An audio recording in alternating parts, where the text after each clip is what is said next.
구약 신명기 26장 1절부터 11절까지 말씀입니다.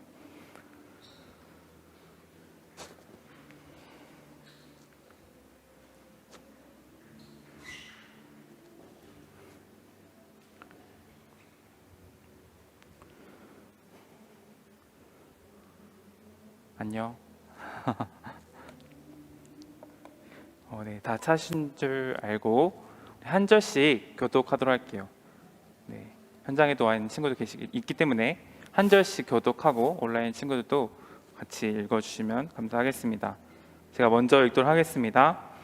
내 하나님 여호와께서 내게 기업으로 주어 차지하게 하실 땅에 내가 들어가서 거기에 거주할 때에 네, 다시 시작.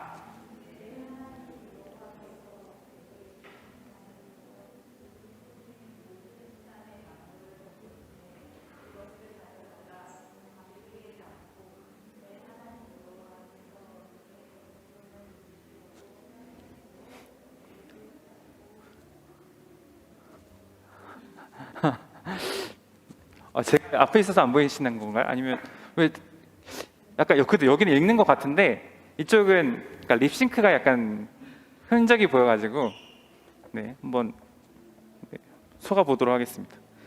제 3절 읽도록 할게요. 그때 제사장에게 나아가 그에게 이르기를 내가 오늘 당신의 하나님 여호와께 아뢰나이다. 내가 여호와께서 우리에게 주시겠다고 우리 조상들에게 맹세하신 땅에 이르러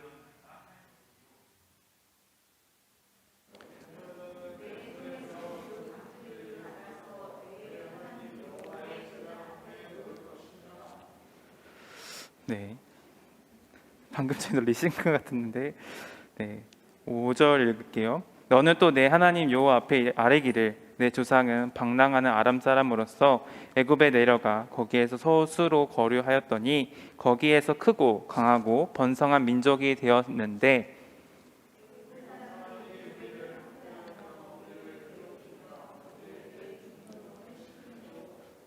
우리가 우리 조상의 하나님 여호와께 부르짖었더니 여호와께서 우리의 음성을 들으시고 우리의 고통과 신고와 압제를 보시고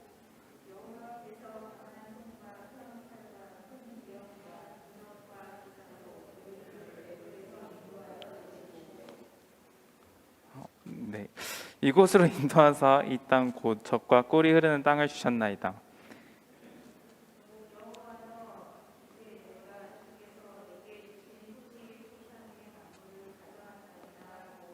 너는 그것을 내 하나님 여호와 앞에 두고 내 하나님 여호와 앞에 경배할 것이며 다 같이 읽도록 할게요.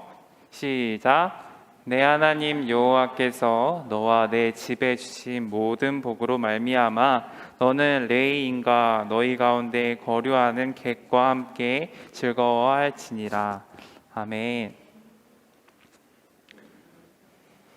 네, 목소리가 작은 거죠? 목소리가 작은 거였죠? 네. 항상 이게 립싱크 같은 느낌이 드는 이유는 모르겠지만 네, 함께 말씀을 나누도록 하겠습니다.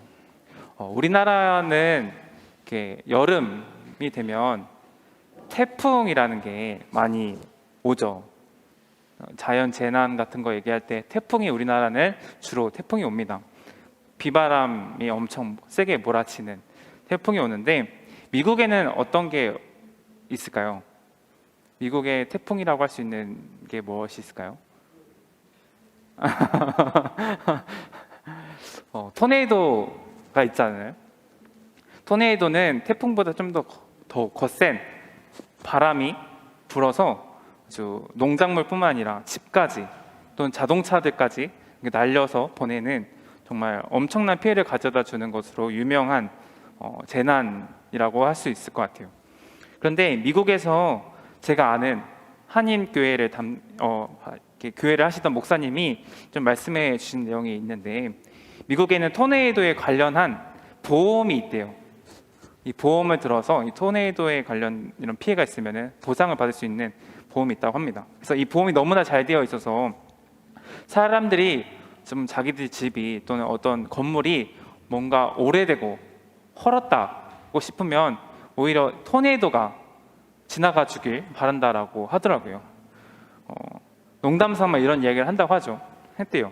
왜냐하면 보험을 너무나 잘 드러나서 피해를 조금만 보아도 새집처럼 새롭게 보장해주는 이런 시스템이 너무나 잘 되어 있다고 합니다. 오늘 제목이 하나님 나라의 경제라는 건데, 이 하나님 나라에 대한, 하나님을 믿는 사람들에 대한 이 경제에 대해 생각을 해보면 어떨까 생각을 해보았는데, 마치 이러한 것과 같다라고 생각이 들었어요. 앞에서 이야기한 뭔가 보험이 너무나 잘 돼 있어서 아무런 걱정 없이 그것을 보장할 수 있겠다 싶은 생각이 있기 때문에 걱정이 없다라는 거죠. 즉 하나님이라는 믿음의 대상이 있기 때문에 괜찮다라고 말할 수 있다라고 얘기할 수 있는 것 같아요. 하나님을 믿는 경제 원리는 모든 것이 하나님의 것이고, 우리는 그런 하나님의 것을 가지고 관리하고 운영하는 개념이 하나님 나라의 경제 원리라고 이야기를 합니다. 우리가 사는 집, 우리가 먹는 음식들이 여러분들의 부모님이 열심히 일을 하셔서 얻는 것이긴 하지만 하나님께서 인도하여 주셨기 때문에 얻게 된 것이라고도 말할 수 있는 거죠. 당연하다고 생각하는 모든 것들이 나에게, 우리에게 하나님께서 허락하신 것들이라고 말할 수 있는 것입니다. 그렇다면 어떤 생각이 드시나요? 이러한 얘기를 들으면 어떤 생각이 드시나요? 아마도 주어진 것에 감사해야겠다라는 생각이 들 것 같아요. 오늘 본문을 보면 모세는 이스라엘 백성이 가나안 땅에 들어가서 첫 수확을 하게 될 때 지켜야 할 규례에 대해서 설명하고 있어요. 이게 무슨 말이냐면, 광야에서만 있던 이스라엘 백성들이 사막과 같은 광야에서만 있었던 이스라엘 백성들이 이제 가나안 땅에 들어가 정복을 하고 살게 되었을 때에 얻게 되는 소산이 있겠죠. 농작을 하거나 그곳에서 얻게 되는 여러 가지 열매들, 가축들, 이런 것들이 있을 거 아니에요. 그런 소산들이 있겠잖아요. 그래서 그 땅에서 얻는 소산들을 어떻게 하나님께 드려야 하는가에 대해서 규정하고 있는 거죠. 왜 이게 중요할까요? 창세기에 보면 아브라함에게 약속하신 그 말씀 그대로 수백 년이 지난 지금 백성들에게 이루어가고 있는 모습을 보게 되죠. 하나님께서 아브라함에게 너희 후손들에게 약속의 땅을 가서 살게 할 것이다 라고 하나님께서는 말씀하셨잖아요. 그것을 이루어가고 계시고 이스라엘 백성들이 가나안 땅에 살게 되면은 그것을 이루어간 것을 보게 되는 거죠. 오래전부터 말씀하셔서 약속하신 땅으로 인도하신 그 젖과 꿀이 흐르는 땅에 살게 되는 거예요. 그곳에서 수확할 수 있다는 것, 얼마나 좋은 일이고 기쁜 일이고 감격할 일일까요? 그 이스라엘 백성들에게. 뿐만 아니라 이스라엘 백성들이 어디에서부터 왔죠? 애굽에서부터 왔죠. 애굽에서 종살이를 했었어요. 광야에서만 머물러야 했던 그 이스라엘 백성들이, 종살이만 했던 그 이스라엘 백성들이 농사를 통해 열매를 얻는다라는 것은 감격 그 자체였을 거예요. 광야에서 어떻게 농사를 지을 수 있었을까요? 아마도 못 지었겠죠. 농사는커녕 어떤 식재료를 얻을 수 없는, 정말 물도 없는 그런 곳에서 땅을 얻게 되고 땅 속에서 열매를 얻고 소산을 얻을 수 있다는 것은 그들에게 너무나 감사할 수밖에 없는 이유가 되었어요. 사실 저희가 11조에 대해서 이야기를 하면서도 이 이야기를 이야기했었어요. 기억이 나시죠? 아닌가요? 기억이 나시죠? 아닌가요? 네, 그래요. 오늘부터 기억합시다. 네. 농사를 지을 수 없던 이들이 땅에 생겨서 이제 그들이 농사를 해서 먹을 수 있는 양식을 구할 수 있게 된 것, 매우 기쁜 일로 그들은 하나님께 드릴 수 있는 모습을 가지게 되는 거죠. 물론 저와 여러분들은 이렇게 식량을 얻는 곳은 마트에 가면 얼마든지 얻을 수 있어요. 편하게 구입을 해서 얻어오죠. 또는 지금은 이제 어플로 또는 인터넷으로 주문만 하면은 집 앞까지 포장해서 가져다 주는 시대이긴 하죠. 그런데 그러한 식재료들이 어디서 날까요? 신선한 야채 또는 과일들이 어디선가의 누군가의 수고를 통해서 농사를 하거나 수산업을 통해서 이렇게 어류들이 잡혀오고, 그래서 여기 우리가 살고 있는 지역 마트에 오게 되는 거잖아요. 그런데 우리나라가 온통 사막이라고 한다면, 그렇게 생각해 본다면 그런 식재료들을 쉽게 구할 수 있을까요? 당연히 없겠죠. 쉽지 않을 거예요. 이스라엘 백성들도 마찬가지였어요. 광야라고 하는 지역에서 어떤 소산을 얻을 수 없는 지경에 있는 이들에게 지금까지 하나님께서 만나와 메추라기와 같은 음식들로 그들에게 음식을 주시고 인도하셨던 삶 가운데서 이제 그들이 스스로 정착해서 그 소산을 얻을 수 있는 삶이 생긴 거잖아요. 너무나 기쁜 일이고 감격스러운 일이었을 거예요. 이제 이스라엘 백성들이 가나안 땅에 들어가면 농사를 짓게 되는 거예요. 그때 추수를 하면 소산을 얻게 될 것인데 그 토지의 소산의 만물이 하나님께 드려야 된다고 모세가 말을 하고 있는 거예요. 사람이든 가축이든 모든 처음 난 것은 다 하나님께 드린다라는 의미로서 이렇게 규정을 하고 있는 거죠. 따라서 이스라엘 백성들은 하나님께서 허락하신 언약의 땅에서 처음 얻게 된 산물을 마땅히 하나님께 드리는 모습을 가지게 된 거예요. 26장 3절 말씀에 보면 그때 제사장에게 나아가 그에게 이르기를 내가 오늘 당신의 하나님 여호와께 아뢰나이다. 내가 여호와께서 우리에게 주시겠다고 우리 조상들에게 맹세하신 땅에 이르렀나이다 할 것이요 라고 말씀하고 있어요. 이는 가나안 땅에서 첫 해만 이렇게 고백을 하고 있는 것이 아니라 매년 고백하는 말이기도 해요. 가나안의 정복 이야기가 오래된 옛날 이야기로, 옛날 기억으로 흘러내려온 이야기라고 할지라도 이스라엘 백성들이 이러한 고백을 하면서 토지의 소산을 바치도록 하게 했어요. 이것을 통해서 하나님께서 이스라엘 백성들을 계속적으로 지켜주시고 인도하신다라는 것을 이곳에 살고 있는, 이제 가나안 땅에 살아가는 후손들, 자손들에게 계속적으로 잊지 않고 기억하게 하기 위한 말이었겠죠. 이는 출애굽을 통해 허락하신 구원의 역사와 가나안까지 인도하신 하나님께 드려야 할 감사의 표현으로 이스라엘 백성들이 그렇게 하나님께 드리는 모습을 보게 됩니다. 또한 내가 누리는 모든 것이 하나님께로부터 왔음을 고백하는 증표로서도 이런 행동을 한 거예요. 우리가 매년 부활절, 또 추수감사절, 성탄절 같은 거를 지키는 이유를 한번 생각을 해봅시다. 마치 이런 것들처럼, 이렇게 지키는 이유 같은 것처럼 그들은 매년 이렇게 절기들을 지키면서 하나님이 우리 조상들을, 그리고 우리들을 이렇게 신실하게 지켜주셨다라는 것을 전해주시기 위함인 거죠. 이스라엘 백성들이 들어가게 될 가나안 땅은 풍요의 우상인 바알을 숭배하는 문화로 가득한 곳이었다고 해요. 우상이 가득한 곳, 게다가 풍요의 우상인 그런 우상이 가득한 곳에서 모세는 이스라엘 백성들이 가나안의 영향으로 바알을 섬기는 것에 대해서 우려하면서 첫 열매를 하나님께 드림으로 하나님이 우리에게 은혜를 베푸시는 분이시라는 것을 기억하게 하기 위해서 이러한 규정을 또 지키게 했다고 합니다. 이처럼 그리스도인은, 우리 믿는 사람들, 예수님을 믿는 사람들은 나의 모든 것을 채우시는 분이, 공급자가 하나님이시라는 것을 인정하는 사람이 그리스도인들이에요. 마땅히 주신 것에 감사하며 표현하며 나아가는 사람들이 그리스도인이라는 거죠. 바로 그게 하나님 나라의 백성의 경제 원리라고 할 수 있어요. 나의 모든 것을 채워주시는 분, 그리고 나는 그것을 가지고 관리하고 운영하는 그런 사람들이라는 거죠. 여러분들은 여러분들의 필요를 채우시는 하나님께 온전히 감사하며 살아가고 있으신가요? 네, 질문이었어요. 오늘 본문은 하나님께서 이스라엘에 대하여 얼마나 신실하게 우리와 우리의 조상과 하신 약속들을 지키고 계신지를 언급하고 있습니다.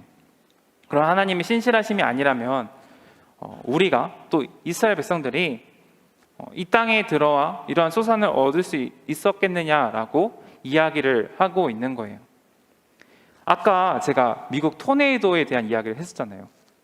실제로 그 한인교회 목사님의 교회 식당이 있는데 그 식당이 굉장히 헐었다고 합니다.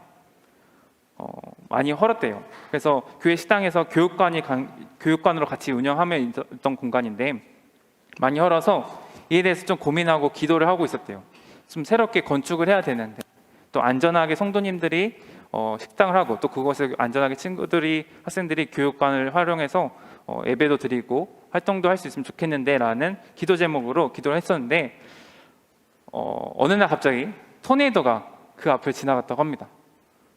그 교회 본관은 말고 교육관 옆을 토네이도가 딱 지나가면서 그 교육관이 토네이도 때문에 이렇게 망가졌대요. 그러니까 완전 허물어졌대요. 근데 보험을 들었다 했잖아요. 그러니까 보험을 들어서 그 교육관을 새롭게 완공을 했다고 하더라고요. 새롭게 공사를 하면서 새로운 건물을 짓게 된 거죠. 재난으로 모든 게 없어질 수 있는 순간들이었지만, 그 목사님과 그 교회에는 그런 재난 때문에 다시 새롭게 시작할 수 있는 경험을 가지게 되었다고 합니다. 하나님은 이렇게도 필요를 채우시는 분이시라는 거죠. 이스라엘 백성들이 자신의 첫 소산을 드린다라는 것은 모두를 드리는 것과 같았어요. 왜냐하면요, 첫 소산을 다 드리는 거죠. 첫 소산을 다 드림으로 나의 모든 것을 바친다라는 의미인데, 마치 첫 직장에 들어가서 첫 월급을 다 하나님께 드리는 사람들의 모습을 생각해 보면, 전도사님이 아는 지인이 직장에 들어가서 첫 월급을 하나님께 드리겠다라고 기도하고 고백을 했대요. 그리고 정말로 그것을 다 드렸대요. 그 사람의 가정이, 그 사람이 뭐 형편이 좋은 것도 아니고, 그렇다고 그 한 달 월급이 없어도 앞으로 2달, 그 다음 월급 받을 때까지 한 달 동안 먹고 살 수 있는 형편이 좋은 사람은 아니었는데도 불구하고, 그런 것보다 직장에 취업할 수 있게 하심에 감사하면서 첫 월급을 하나님께 은혜로 드렸다고 하죠. 그 사람이 그렇다고 해서 한 달을 굶었을까요? 네, 그렇진 않았죠. 그러진 않았어요. 이스라엘 백성들에게도 첫 소산을 드린다는 것은 앞으로 1년 동안 내가 먹고 마실 것, 내가 소산을 얻을 수 있는 그런 것들이 다 책임을 져야 되는데, 그러지 못한 상황이 될 수도 있잖아요. 첫 소산을 드린다라는 것, 첫 열매를 드린다라는 것을 1년의 수확을 가지고 생각해 봤을 때, 이 소산을 드리면 내가 어떻게 살아갈지 모를 수 있는 상황 가운데도 다 드리는 것처럼, 즉 첫 월급을 하나님께 드림으로 인해서 그 다음 달에 어떻게 살아갈지 모르는 것처럼, 어떻게 보면 자신의 모든 것을 드린 것인데, 그럼에도 하나님께 드린 것은 내 모든 것이 하나님이 내 주인이시고 나의 모든 것을 공급하시는 분이 하나님이시다라는 것을 고백하고 감사를 표하는 그런 신앙의 모습이었어요. 이스라엘 백성들이 이렇게 첫 소산을 드린다라는 것은 마치 앞으로 1년이 어떻게 될지 나는 모르지만 하나님께서 인도하실 거다, 하나님께서 채워주실 것이다 라는 것을 고백하면서, 인정하면서, 그런 분이시다라는 것을 인정하면서 나의 모든 것을 드리는 그런 신앙의 모습이었어요. 11절 말씀을 한번 보도록 할게요. 11절 말씀에 내 하나님 여호와께서 너와 내 집에 주신 모든 복으로 말미암아 너는 레위인과 너희 가운데 거류하는 객과 함께 즐거워할지니라. 하나님의 이러한 명령, 모세를 통해서 이렇게 명령하신 것은 이스라엘 백성들을 괴롭히려고 하는 것이 아니라, 이스라엘 백성들과 그들과 함께하는 모든 객들과 함께하는 모든 이들이 즐거워하게 하시기 위함이다라는 거죠. 필요한 이들에겐 돌아가고 힘든 이들에게 힘을 주게 하는 그런 경제 원리로서 이웃과 함께 세워가는 일로 사용하기 위해서 이렇게 이뤄가는 거예요. 하나님께서 그 돈이 필요해서, 그 소산을 필요해서 얻는 것이 아니라, 하나님께서 이 돈 가지고 뭘 하시겠어요? 거의 하나님께서 쓰레기밖에 되지 않는 그런 것들을, 이런 것들을 통해서 함께 공동체가, 나와 함께하는 모든 이들이 즐거워하시기 위해서, 필요한 이들에게 필요한 채워주시기 위해서, 힘든 이들에게 힘을 주게 하기 위해서, 모든 이들이 즐거워할 수 있는 그런 공동체를 만들기 위해서 그런 일들을 하신다라는 거죠. 내 자신에게는 하나님이 나의 모든 공급자이심을 고백하는 믿음의 모습이라면, 그것을 통해서 하나님은 더 놀랍게 세워나가신다라는 것입니다. 결론을 맺도록 하겠습니다. 제사장의 신앙의 고백이 이루어지고 있어요.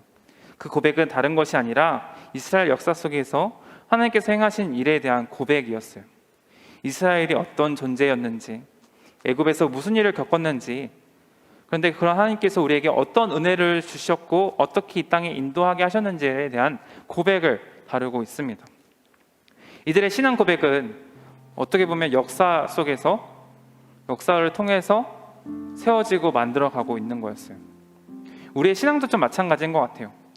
단순히 우리가 뭔가 생각하고 상상으로만 만들어지는 것이 아니라, 우리 이 시간 이 자리 가운데 있게 하는, 이 시간 여러분들이 이 자리 예배 자리 가운데 있게 하는, 또 지난 시간까지 신앙생활을 하게 해왔던 하나님의 인도하심과 역사가 있기 때문에, 그리고 성경을 통해서 그 근거를 가지고 우리에게 보여주고 있습니다. 우리는 이러한 하나님께 드리는, 하나님께 예배하는 첫 수산을 드리는 그런 제사의 모습을 통해서 우리는 하나님께서 원하시는 예배, 하나님이 어느 분인지 고백하는 그런 모습으로 나아가야 되지 않나 생각이 듭니다. 서로 사랑하고 섬기는 삶으로 이어지는 예배가 될 수 있도록, 그런 우리의 모습이 될 수 있도록, 나의 모든 것이 주님께서 채우신다라는 것을 고백하면 나를 통해서 또 어떻게 또 하나님께서 기뻐 쓰실지, 나를 통해서 어떤 놀라운 일들을 이루어 가실지는 너무나 놀라운 일이, 상상할 수 없을 만큼 놀라운 일들이겠죠. 그렇기 때문에 우리는 하나님이 원하시는 예배로, 하나님이 원하시는 모습으로 내 욕심, 내 생각을 먼저 내려놓고 하나님이 기뻐하시는 모습으로 살아가는 게 얼마나 중요한지 생각해 보게 됩니다. 한 주간을 돌아보면서 하나님께서 나에게 역사하신 은혜가 무엇인지 생각해보고, 나에게 주신 것들이 무엇인지 생각해보고, 그것을 오늘 첫 수산 하나님께 드리는 것처럼 나의 모든 것을, 나의 생각들을, 내 물질이든 내 모습이든 나의 달란트든 그런 것들을 하나님께 드림으로 나를 통해서 놀랍게 쓰실 하나님의 은혜를 고백하며 살아가길 축복합니다. 함께 기도하도록 하겠습니다. 오늘 하나님께 모든 것을 하나님께 드림으로, 첫 수산을 하나님께 드림으로 나의 모든 것을 드린다라고 고백하는 이스라엘 백성들, 그것이 곧 하나님이 우리의 모든 것의 주관자시고 우리의 공급자 되심을 고백함으로, 우리 삶의 주인 되심을 고백함으로 나아가는 신앙의 모습이었음을 고백합니다. 근데 이것뿐만 아니라 그것을 통해서 하나님께서는 모두가 즐거워하게 하는, 또 모두가 필요한 이들에게 채워주시는 은혜를 또 보게 되어집니다. 우리가 그런 삶을 살아가게 하여 주옵소서라고 한번 기도했으면 좋겠습니다. 하나님이 기뻐하시는 모습으로, 하나님 기뻐하시는 예배로, 하나님 기뻐하시는 예물을 드리며 나아가는 우리가 되게 하셔서 그것을 통해서 하나님 나라의 놀라운 역사가 일어날 수 있는 은혜의 통로가 될 수 있도록, 축복의 통로가 될 수 있도록 인도하여 주옵소서라고 이렇게 기도하면서 나가도록 하겠습니다. 하나님 아버지 감사합니다. 아버지 오늘 이 시간